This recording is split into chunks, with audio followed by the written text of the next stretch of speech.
Hi friends, welcome to my channel. Latest updates and reviews కోసం మా ఛానల్ని subscribe చేసుకోండి. పక్కనే ఉన్న బెల్ సింబల్ని క్లిక్ చేసి ఆల్ ఆప్షన్ని సెలెక్ట్ చేసుకోండి. అప్పుడే మా మొబైల్ నుండి మీ మొబైల్ ఫోన్కి నోటిఫికేషన్స్ వచ్చేస్తాయి.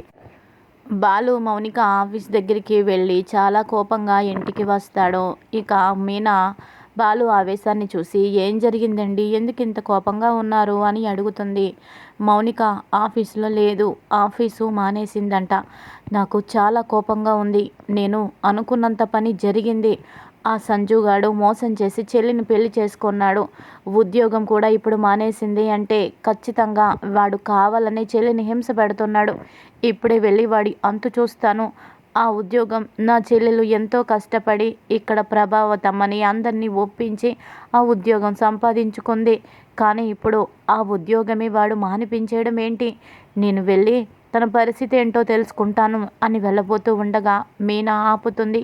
ఏవండి, ఆగండి, మీరు ఈ ఆవేశంలో వెళ్తే అక్కడ గొడవ అవుతుందండి. తను ఏ కారణంతో మానేసిందో మనకి తెలియకుండా మనం అలా వెళ్ళకూడదండి. ఆడపిల్లని ఇచ్చిన వాళ్ళం, మనం కాస్త అణిగిమణిగే ఉండాలండి అని మీనా చెప్తూ ఉంటుంది. ఇంకా ప్రభావతి ఇలా అంటుంది. ఏంట్రా అసలేమనుకుంటున్నావు? అత్తారింట్లో దాన్ని సరిగ్గా కాపురం చేసుకోనివా? అది కోటీశ్వరుల ఇంటికి కోడలిగా వెళ్ళింది. ఉద్యోగం చేయించే పని వాళ్ళకేముంది? అంత కర్మ వాళ్ళకేం పట్టిందని? మౌనిక సంపాదిస్తే ఆ సంపాదన మీద ఆధారపడి బ్రతికే వాళ్ళు ఎవరూ లేరు. అందుకనే ఆ ఉద్యోగం మాన్పించేసి ఉండుంటారు. ఆయన ఇంటి కోడలు ఆఫీస్కంటూ అలా వెళ్తూ ఉంటే చాలామందికి నచ్చదు. అందుకని వాళ్ళు మాన్పించేసి ఉంటారు. ఈ విషయంలో నువ్వెందుకు అంత కోప్పడుతున్నావు? పెళ్లి విషయంలో కూడా నువ్వు చాలా రాద్ధాంతం చేశావు. ఇప్పుడు కూడా అక్కడికి వెళ్ళి రాద్ధాంతం చెయ్యాలనుకుంటున్నావా ఏంటి అని ప్రభావతి అంటుంది. ఇంకా సత్యం కూడా, అదేంట్రా బాలు, ఆఫీస్లో మౌనిక లేకపోవడం ఏంటి అని అంటే, అదే కదా నాన్న నా బాధ కూడా. ఉద్యోగం చేస్తాను అని ముందే చెప్పింది, కానీ తను ఇప్పుడు ఎందుకు మానేసిందో కనుక్కుంటానంటే ఇక్కడేం నన్ను వెళ్ళనివ్వడం లేదు అని ఇంకా బాలు అంటూ ఉంటాడు. ఇక్కడ ఇలా ఉండగా మరో పక్కన మౌనిక ఏడుస్తూ ఉంటుంది. సంజు బయటికి వెళ్ళిపోతాడు. తర్వాత సంజు వాళ్ళమ్మ మౌనిక దగ్గరికి వస్తుంది. ఏమైందమ్మా, ఎందుకు ఏడుస్తున్నావో? నీ పరిస్థితి చూసి నా గుండె తరుక్కుపోతుంది. అందుకనే ఓ తల్లిగా నేను చెప్తున్నాను, నీ తల్లిగా నేను చెప్తున్నాను. నా కొడుకుకు తల్లినైనా కూడా నేను ఈ బాధని భరించలేకపోతున్నాను. ఆ తాళి తీసి వాడి మొహం మీద కొట్టేసి వెళ్ళిపోమ్మా, వాడు మంచోడు కాదు. ఏదో ఒకరోజు నిన్ను నీ కుటుంబాన్ని వాడు చంపేస్తాడమ్మా. వెళ్ళిపో, ఈ బాధలన్నీ కూడా ఇంకా నీకు ఉండవు. జరిగిందంతా చెప్పేసి వీడిని వదిలేసి వెళ్ళిపోమ్మా. నేనేదో ఒకటి చెప్పుకుంటాను, నేను చూసుకుంటాను అని సంజు వాళ్ళమ్మ మౌనికతో అంటూ ఉంటుంది. ఇక మౌనిక ఇలా అంటుంది. లేదత్తయ్య గారు, అలా నేను ఎప్పటికీ చేయను. ఒక్కసారి నా మెడలో తాళి కట్టాక చచ్చేదాకా ఆయన నా భర్తే. నా భర్తని నేను మార్చుకుంటాను. నా భర్తని మార్చుకోకుండా నేను ఉండను. ఖచ్చితంగా నేను మార్చుకుంటాను. మీ అబ్బాయికి నా మీద ప్రేమ లేకపోవచ్చు, కానీ ఆయన నన్ను చూసిన మరుక్షణం నుంచి ఆయన మీద నేను ప్రేమ పెంచుకున్నాను. ఈ జన్మకి అతనే నా భర్త, అతనితోనే నా జీవితం. అందుకని నేను ఆయన్ని విడిచి ఎక్కడికి వెళ్ళను అత్తయ్య గారు అని ఏడుస్తుంది. ఇంత మంచి అమ్మాయి దొరికినందుకు వాడు ఎంతో ఆనందంగా నిన్ను పువ్వుల్లో పెట్టుకొని చూసుకోవాలి. కానీ నిన్ను ఎందుకు ఇంత హింస పెడుతున్నాడో నాకు అర్థం కావడం లేదు. నేను చెప్పినా నువ్వు వినడం లేదు అని చెప్పి ఇంకా అంటూ ఉంటుంది సంజు వాళ్ళమ్మ. ఏమైందమ్మా, అసలు ఏం జరిగింది? వాడు ఎందుకు నీ మీద కోపంగా ఉన్నాడు? ఫోన్ ఎందుకు తీసుకున్నాడు? ఇందాకంత బాగానే ఉన్నాడు కదా అని అంటే, అన్నయ్య ఫోన్ చేశాడు అత్తయ్య గారు. అన్నయ్య ఫోన్ చేస్తే నేనేమో ఏమీ మాట్లాడలేదు. మా అన్నయ్యకి ఫోన్లో నేను మాట్లాడొద్దని ఆయన నన్ను కోప్పడుతున్నారు అని అంటే, ఇప్పుడు సంజు వెళ్ళిపోయాడు కదా, నువ్వు ఫోన్లో చెప్పు, నువ్వు మీ అన్నయ్యతో నువ్వు మాట్లాడు అని అంటుంది. లేదత్తయ్య గారు, అలా నేను మాట్లాడితే ఆయన కాల్ డేటా తీస్తారు. అందుకని అలా చేయను. కానీ నాకు చాలా కంగారుగా ఉంది. మా బాలు అన్నయ్య ఆఫీస్కి వచ్చి వెళ్ళారట. అక్కడ నేను లేను, నేను మానేశాను అని నా ఫ్రెండ్ చెప్పిందట. అన్నయ్య ఆవేశంతో ఇక్కడికి వస్తాడేమో, గొడవ జరుగుతుందేమోనని నాకు చాలా భయంగా ఉంది. అన్నయ్యకి చాలా ఆవేశం ఎక్కువ, కోపం ఎక్కువ. అన్నయ్య కోపాన్ని, ఆవేశాన్ని ఎవ్వరూ తగ్గించలేరు. చాలా బీభత్సమే సృష్టిస్తారు. అన్నయ్య కోపానికి ఆయన ఎక్కడ బలైపోతారేమోనని నాకు చాలా కంగారుగా ఉంది. కాళ్ళు చేతులు ఆడడం లేదు అని అంటే, అమ్మా నేను చూసుకుంటాను, నువ్వు మీ పుట్టింటికి వెళ్ళిరా అమ్మా. సంజు రావటానికి చాలా టైం పడుతుంది. నువ్వు వెళ్ళినట్టు నేను అస్సలు చెప్పను. వెళ్ళి నువ్వు ఏం చెప్పుకుంటావో అలా చెప్పుకొని గొడవ లేకుండా చూసుకొని వస్తాను అంటే, వెళ్ళమ్మా వెళ్ళు అని అంటుంది. అత్తయ్య గారు భయంగా ఉంది అని అంటే, భయం ఏమీ లేదు. ఇక్కడికి మీ అన్నయ్య వస్తే రణరంగం జరుగుతుంది అని భయపడుతున్నావు కాబట్టే నువ్వు అక్కడికి వెళ్తే కొంతైనా రణరంగం జరగదు కదా. వీడికి నేను ఏదో ఒకటి చెప్పుకుంటాను. నేనే నిన్ను అక్కడికి పంపించానని నా మీద నేను నెపం వేసుకుంటాను. నీ మీదకి నేను రానివ్వను. వెళ్ళు, నా తల్లివి కదూ అని బ్రతిమాలడంతో ఇక మౌనిక బాలు ఇంటి దగ్గరికి వస్తుంది. ఇంకా ఇంటి ముందు కారు ఆగి మౌనిక దిగడంతో అందరూ ఊపిరి పీల్చుకుంటారు. మౌనిక ఏంటి ఇలా చెప్పా పెట్టకుండా సడన్గా వస్తుంది అని అందరూ షాక్ అవుతారు. ఇంకా మౌనిక గేటు తీసుకొని లోపలికి వస్తుంది. బాలు దగ్గరికి వచ్చి అన్నయ్య అంటూ హక్ చేసుకుంటుంది. అమ్మ మౌనిక, నేను ఆఫీస్కి వచ్చానమ్మా, కానీ నువ్వు మానేసావని చెప్పారేంటి? నువ్వు ఆఫీస్ మానేసావా? ఎందుకు మానేసావమ్మా అని అడుగుతాడు. ఇంకా అప్పుడు సత్యం కూడా, అదేంటమ్మా ఆఫీస్ మానేయడం ఏంటి? పెళ్ళికి ముందే నువ్వు ఆఫీస్కి వెళ్తానని చెప్పావు కదా, అందుకు సంజు ఒప్పుకున్నాడు కదా, మరి ఎందుకు మానేశావు అని అడుగుతాడు. ఇంకా అందరూ ఒక్కొక్కరు ఒక్కో మాట అడుగుతారు. శృతి ఇలా అంటుంది, నిన్ను సంజు బాగా చూసుకుంటున్నాడా? నిన్ను చూస్తుంటే నాకు ఆ నమ్మకం కలగడం లేదు.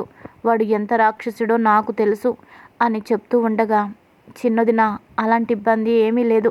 ఆయన నన్ను పువ్వుల్లో పెట్టి చూసుకుంటున్నారు. నేను జాబ్ చేస్తే నేను బాగా టైర్డ్ అయిపోతానని చెప్పి ఆయన నన్ను జాబ్ చేయడానికి వెళ్ళొద్దన్నారు. అంతేకాని మరో ఉద్దేశం ఏమీ లేదు. కావాలని నేనే జాబ్ మానేశాను. ఆయన చేసుకోమని అన్నారు, కానీ నాకే ఆఫీస్కి వెళ్ళడం ఇష్టం లేక మానేశాను అన్నయ్య. ఇది మీకు చెప్పకుండా మానేశాను, సారీ అన్నయ్య అని అంటే, నువ్వు సారీ చెప్పడం ఏంటమ్మా? అంటే ఈ జాబ్ నీ అంతటి నువ్వే మానేసావా అని బాలు అంటాడు. అవునన్నయ్య, ఈ జాబ్ చేయాలని నాకు అనిపించడం లేదు, అందుకని ఆయన వెళ్ళమన్నా నేనే మానేశాను అని చెప్తుంది. చెప్పానా? నేను చెప్తూనే ఉన్నానా? నా కూతురుకి ఉద్యోగం చేయాల్సిన అవసరం ఏమొచ్చింది? ఇక్కడంటే మన ఇబ్బందుల వల్ల తను ఉద్యోగం చేయాల్సి వచ్చింది. కానీ ఇప్పుడు తనకేం కర్మ?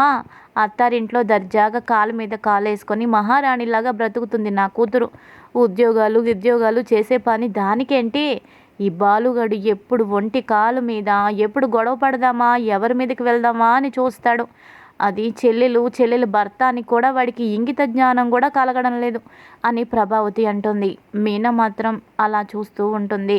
ఇంకా మౌనికని చూస్తుంటే ఏదో అనుమానంగా ఉంది. తను చెప్పింది ఇది నిజం అన్న నమ్మకం అయితే నాకు కలగడం లేదు. మౌనిక అబద్ధం ఆడుతుంది. ఖచ్చితంగా ఏదో నిజాన్ని తను దాచిపెడుతుంది. ఎందుకంటే తన కళ్ళల్లో ఇంతకు ముందులాగా సంతోషం లేదు.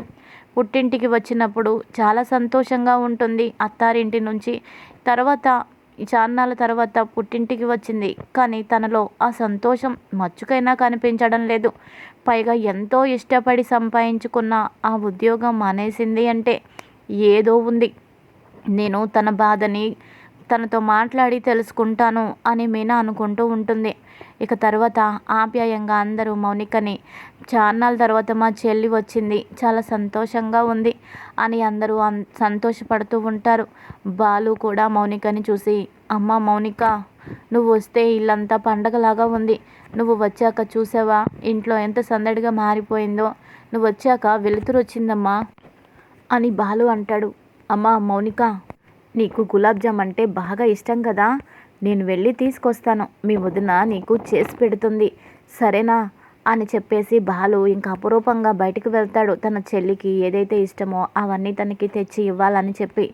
ఇంకా తర్వాత ప్రభావతి మీనాని, ఏంటి ఇంకా ఇందాకటి నుంచి అలాగే నిలబడి ఉన్నావు, వెళ్ళి పనులు చూడు.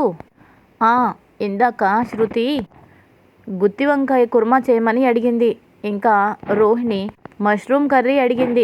ఇప్పుడు నా కూతురు వచ్చింది కాబట్టే దానికి ఏది ఇష్టమో తెలుసుకొని ఇవన్నీ త్వరగా చేసి పెట్టు, అందరూ కలిసి భోంచేయాలి అని చెప్పి అంటుంది. అలాగే అత్తయ్య గారు అని చెప్పి కిచెన్లోకి వెళ్తుంది.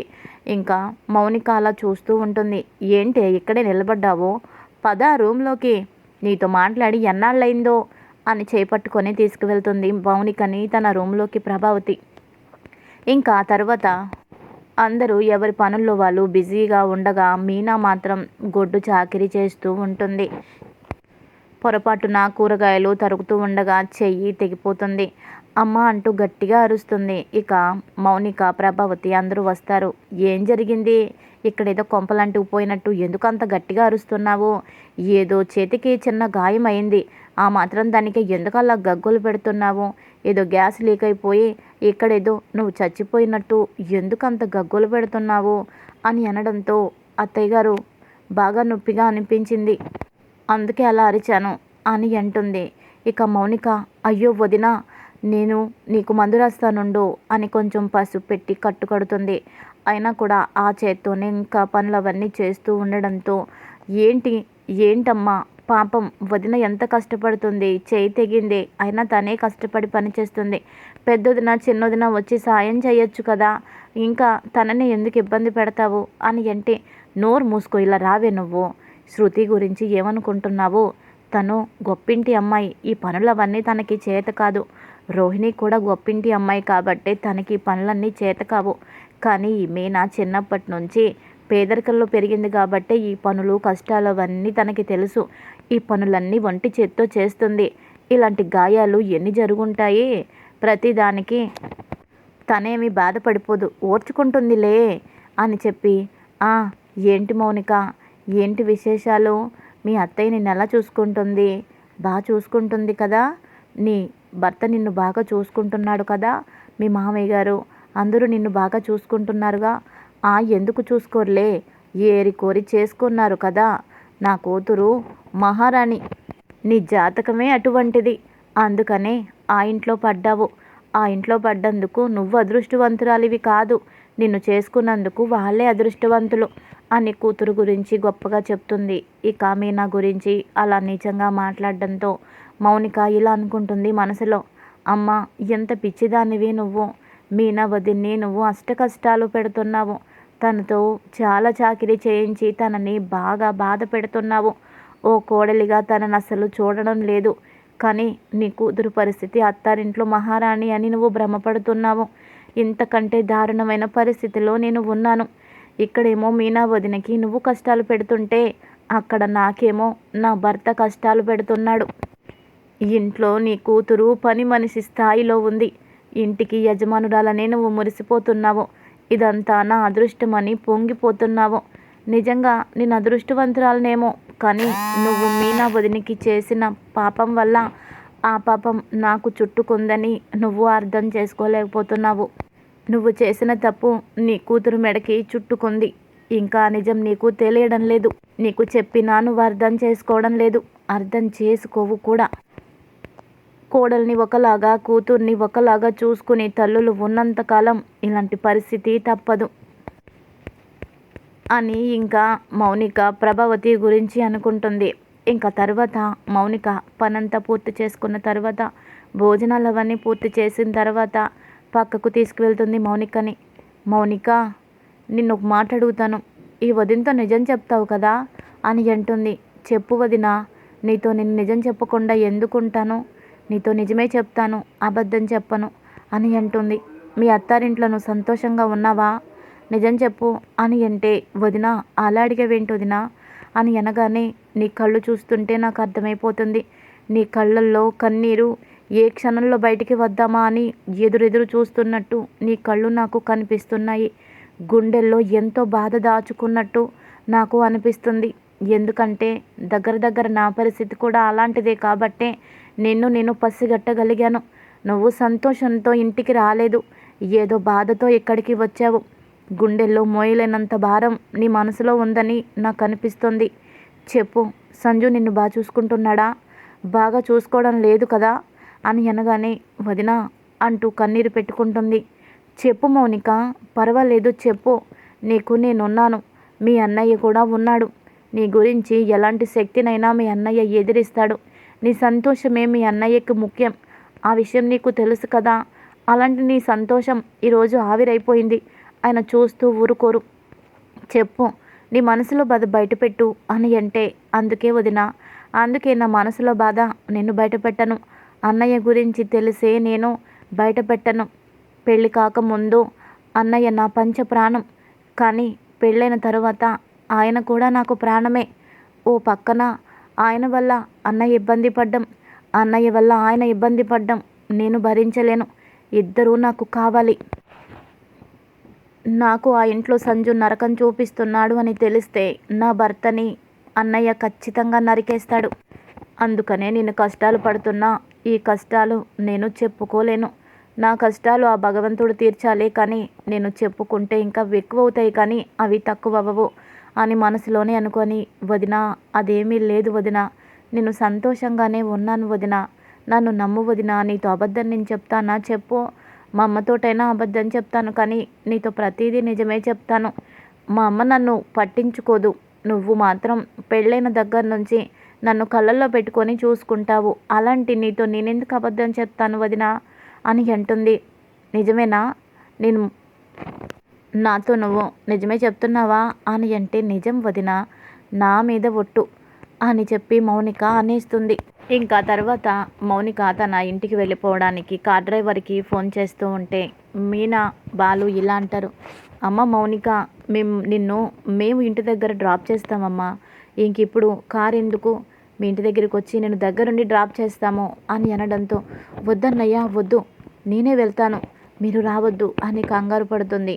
తన కంగారుని చూసి ఇంకా మీనా, ఏంటి ఇలా కంగారు పడుతుంది, మేమిద్దరం అక్కడికి వస్తే ఏమవుతుంది అని అనుకుంటూ ఉంటుంది. ఇక తర్వాత శృతి, ఏంటి మౌనిక అంత కంగారు పడుతున్నావు, మమ్మల్ని మీ ఇంటి దగ్గరికి రావద్దని చెప్పాడా ఏంటి సంజు, ముఖ్యంగా బాలుబాబు గారిని రావద్దని చెప్పాడా, అంత భయపడుతున్నావేంటి అని అంటే, అబ్బే అదేమీ లేదు వదిన, అదేమీ లేదు, నేను వెళ్ళొస్తాను అని చెప్పేసి హడావిడిగా వెళ్తూ ఉండగా ఇంకా శృతికి మౌనిక చెంప మీద ఎర్రగా కందినట్టు గమనిస్తుంది.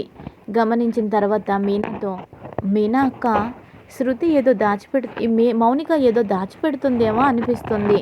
మౌనిక ఫేస్ చూస్తుంటే అర్థం కావడం లేదు. తన చెంప బుగ్గ కూడా ఎర్రగా కందిపోయింది. తను మనిషి కూడా బాగా మారిపోయింది.